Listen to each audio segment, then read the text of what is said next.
Halo semuanya, kembali lagi bersama gue Dimas di sini di channel Dim. Ya, video kali ini gue itu mau review salah satu CPU cooler dari brand Shyte. Ini adalah produk mereka yang ketiga yang pernah gue review. Semuanya sih CPU cooler. Dan ini cukup menarik karena dia ini memiliki harganya itu di bawah 1 juta. Dan juga memiliki performa katanya ini bagus. Ya, nanti akan kita cobain gimana. Bagi kalian yang baru nemu channel ini atau yang baru nemu videonya, selamat datang semuanya. Channel ini tuh membahas tentang hal yang berkaitan dengan teknologi. Itu seperti part-part PC, kayak sekarang yang kita bahas. Terus juga ada gaming peripheral, monitor gaming, dan gear-gear kamera ataupun lighting. So, sebelum kita melanjutkan videonya, kita intro dulu.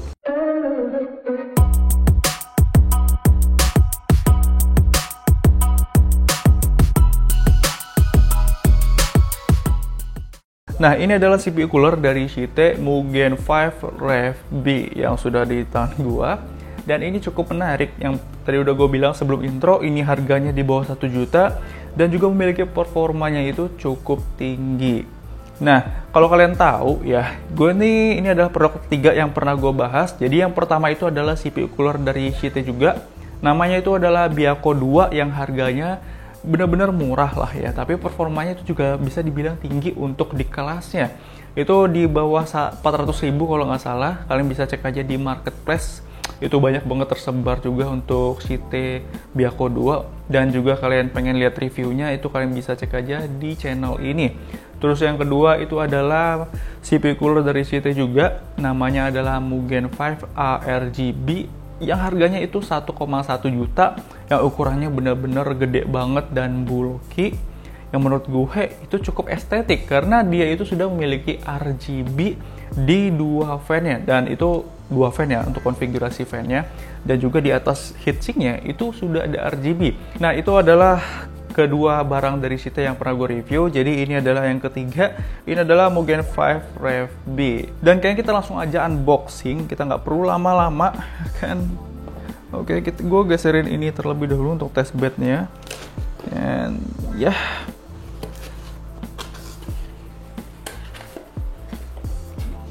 Nah, di sini untuk boxnya, untuk packagingnya, di dalamnya itu sebentar. Gue coba buka dulu satu-satu. Nah, oke, di sini untuk adalah peralatannya ya. Ya, ini adalah soket dari Intel yang mendukung semua soket itu hingga soket terbarunya LGA 1200 sekalipun ya. Kalian bisa cek aja untuk di deskripsinya, sudah gue cantumin juga untuk capability dari Intel.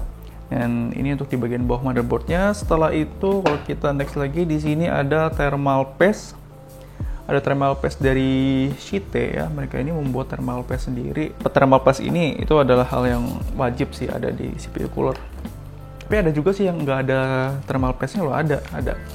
Oke, selanjutnya kita akan buka lagi di sini untuk perintilannya. Nah, ini adalah bracketnya. Ini bracketnya ada 4. Jadi kalau yang ini, kalau yang ini adalah untuk AMD. Jadi pemasangannya seperti ini. Ya, kalau ini untuk AMD, dan setelahnya ini untuk Intel. Nah, ini kalau ini untuk Intel ya. Oke, untuk Intel, dan ini untuk AMD. Kita rapihin dulu. Oke, selanjutnya itu ada, ini adalah beberapa baut-baut ya. Baut-bautnya yang akan kita coba pasang nanti. Karena di sini gue menggunakan AMD, nanti di sini gue cuma ngetesnya untuk AMD-nya aja, ya. Kalau untuk Intel gue nggak punya barang test bednya, yaitu gue nggak punya Intel, jadi yang ada aja adanya AMD. So di sini itu adalah pinsetnya. Apa sih ngomong, bukan pinset ya, bracket juga sih sebenarnya. Itu adalah bracket ya untuk di bagian fan-nya. Kita mendapatkan sebanyak 4 buah, yang dimana 4 buah ini karena di sini fan-nya cuma 1, jadi akan kita gunakan cuma 1 aja. Tapi bagi kalian yang memiliki fan tambahan ya, kalian bisa custom lagi, kalian tinggal tambahin aja fan-nya itu di belakang ataupun di depan. Itu terserah kalian enaknya gimana. Oke, selanjutnya di dalamnya ada apa lagi ya? Di dalamnya di sini ada manual booknya ya, kalian tinggal baca-baca aja untuk manual booknya, tata cara pemasangannya itu gimana. Kalau kalian nggak tahu ya, kalau kalian tahu ya udah, tapi pastinya kalian baca sih, nggak mungkin nggak baca, gue jamin. Oke, selanjutnya di sini ada, wow, di sini ada obeng. Ya emang ya, kalau pernah gue unboxing itu adalah Mugen 5 ya, Mugen 5 ARGB yang harganya 1,1 juta. Dia juga menyediakan sebuah obeng ya, yang ukuran itu panjang banget, karena mengingat si heatsinknya itu ada cukup tinggi, jadi kalian harus memerlukan obeng yang modelnya seperti ini. Ini cukup menarik banget ya. Dia menyediakan sebuah obeng. Jadi ini udah nggak ada lagi apa-apa. Kita singkirin dulu. Ya ini adalah fan-nya. Fan-nya ini berukuran 12 cm alias 120 mm di masing-masing sisinya. Dan di masing-masing sisinya juga ini memiliki rubber pad ya. Yang ini cukup bagus karena dia ini dapat meredam bising yang dihasilkan dari si fan atau getaran yang dihasilkan dari fan-nya saat dia berputar.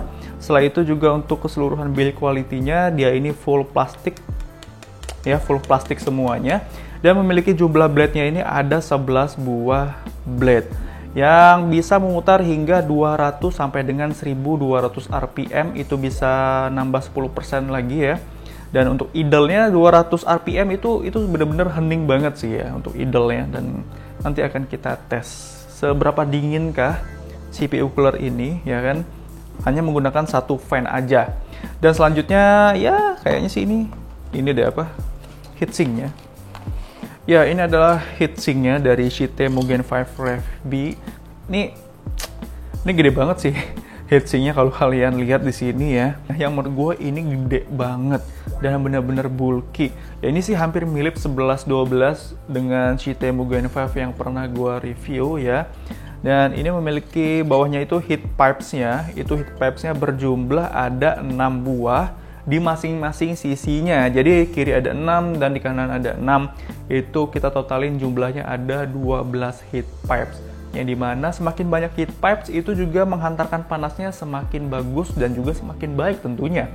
Kalau heat pipes-nya cuma berjumlah sedikit ya, di bawah misalkan di bawah 4 atau ya dan lain sebagainya, itu pokoknya yang nggak begitu banyak untuk heat pipes-nya, pastinya pendinginannya itu agak sedikit kurang. Jadi semakin banyak heat pipes ya semakin bagus. Di sini jangan lupa kalian itu lepas untuk seal-nya ini di belakang, dan ya kita akan coba gitu, akan kita tes.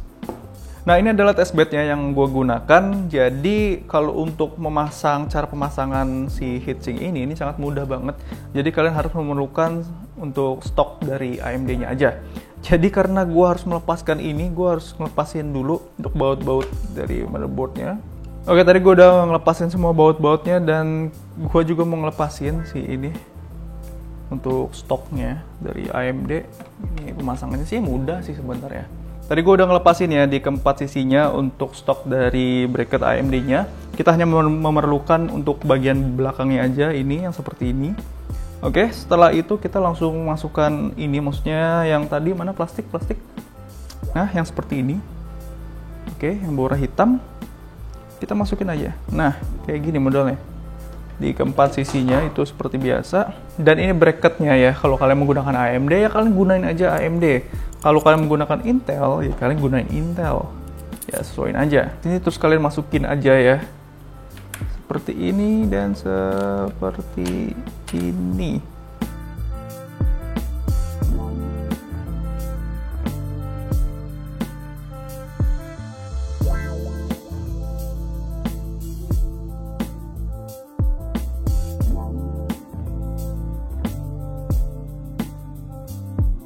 Jangan lupa untuk memakai thermal paste. Di sini gue menggunakan thermal paste bawaan aja dari Schitte-nya.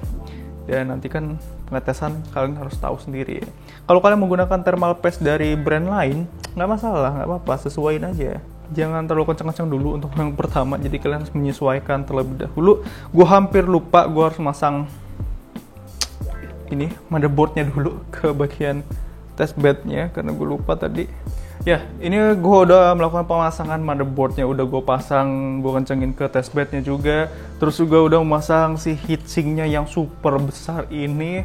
Dan yang terakhir gue tinggal masang si fan ya, itu mudah banget ya. Kalian tinggal pas, sesuaiin aja. Dan pinsetnya, bukan pinset anjir ini namanya. Ini tuh pengaitnya. Pinset.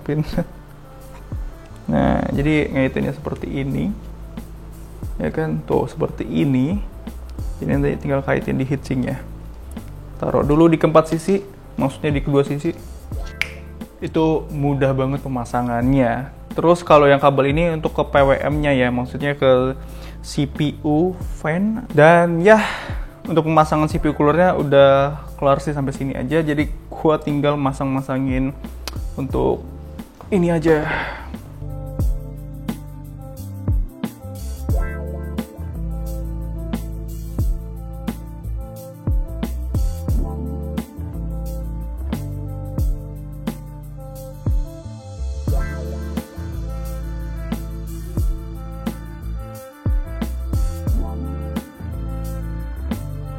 Ya, oke. Jadi di sini gue udah melakukan pemasangan terhadap ke testbed gue ya kan. Dan di sini untuk metode pengetesannya, di sini gue menggunakan prosesornya Ryzen 5 3500X, jalan secara default dan juga nanti gue overclocking ya sampai dengan 4,3 GHz. Setelah itu motherboardnya di sini gue menggunakan MSI B550 Tomahawk seri Tomahawk. Terus juga memori RAM-nya ini gue menggunakan Thermaltake 3200 MHz dan menggunakan dual channel yaitu 16 GB untuk masing-masingnya itu adalah 8 GB dan juga 8 GB. Setelah itu untuk GPU-nya di sini gue menggunakan GTX 1070 dari Asus ROG Strix. Untuk power supply-nya di sini gue menggunakan power supply dari Corsair RM850X ya White Edition. Setelah itu untuk storage-nya di sini gue menggunakan SSD SATA 120 GB dan juga harddisk 2 TB dari WD Blue. Ya, tadi adalah spesifikasi yang gue gunakan untuk mengetes si CPU cooler dari Site yang akan kita bahas kali ini, dan gue menggunakan beberapa benchmark sintetis tentunya. Oke, kita langsung aja melakukan metode pengetesannya. Untuk prosesornya di sini hanya menggunakan Ryzen 5 3500X aja karena prosesor ini aja yang lagi ready di tempat gua. Dan untuk suhu ruangan yang dihasilkan itu 25 derajat Celcius untuk ambientnya. Setelah itu untuk loopnya gue hanya loop selama 3 kali aja untuk Cinebench R20. Oke, ini adalah berikut datanya. Untuk Ryzen 5 3500X jalan secara default itu menghasilkan untuk rata-ratanya di 47 derajat Celcius. Kalau untuk maksimum temperaturnya itu bisa 49 derajat Celcius. Ya cukup selisih sedikit sih kalau untuk jalan secara default. Kalau untuk Ryzen 5 3500X yang jalan secara overclocking 4,3 GHz 1,3 volt itu bisa mencapai untuk suhu maksimumnya 61 derajat Celcius. Kalau untuk rata-ratanya itu bisa mencapai 51 derajat Celcius. Ya, ini angka yang cukup adem jika menggunakan Ryzen 5 3500X. Tapi kalau kalian menggunakan Ryzen 7, pastinya nggak jauh beda dengan hasilnya ini. Ya, pastinya beda, mungkin sekitar 15 sampai dengan 20. Ya, itu tergantung dengan spesifikasi yang kalian gunakan dan juga suhu ruangan yang kalian tempatin. Nah, setelah itu di sini gue melakukan pengetesan untuk HW Bot ya, seperti biasa untuk suhu ruangannya di 25 derajat Celcius dan gue loop selama 3 kali aja. Nah, untuk Ryzen 5 3500X jalannya itu secara default 3,6 GHz itu untuk suhu rata-ratanya di 42 derajat Celcius. Kalau untuk suhu maksimumnya itu 50 derajat Celcius. Pada saat di overclock 4,3 GHz 1,3 volt itu suhu rata-ratanya bisa mencapai 54 derajat Celcius. Kalau untuk suhu maksimumnya itu bisa mencapai 69 derajat Celcius. Ya, kalau kita bandingin ini ya cukup signifikan untuk angkanya. Dan tapi nggak apa-apa, ini masih dalam batas wajar dan ini masih terbilang adem. Ya, tadi adalah metode pengetesannya terhadap Site Mugen 5 Rev B yang udah kita tes sebelumnya, itu menggunakan benchmark sintetis. Dan gimana menurut kalian untuk performa yang dihasilkan dari single fan-nya aja? Ini untuk single fan doang ya, jadi kalau kalian memiliki satu fan lagi dari Site ataupun dari brand lain itu juga bisa kalian pasang di sini, kalian tandemin ya kan, untuk RGB ataupun yang standar seperti ini itu juga bisa. Kalian tinggal pasangin aja ya, pastinya akan menambahkan performa pendinginannya itu lebih baik dan juga lebih bagus.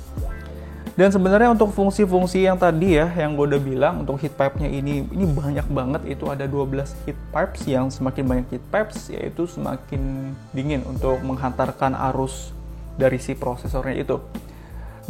Oke, kalau untuk harga, kalau kita ngomongin harga ya, tadi udah gue bilang untuk harganya itu di bawah 1 juta rupiah, dan tepatnya itu adalah 899.000 ya kalau kalian cek di marketplace ya, harganya segitu. Tapi gue nggak tahu sih kalau untuk lebih murahnya lagi. Kalian tinggal komentar aja jika kalian tuh menemukan yang harganya lebih murah. Ya semoga aja video kali ini gue bahas tentang CPU cooler dari Cite Mugen 5 Rev B yang kita bahas sekarang.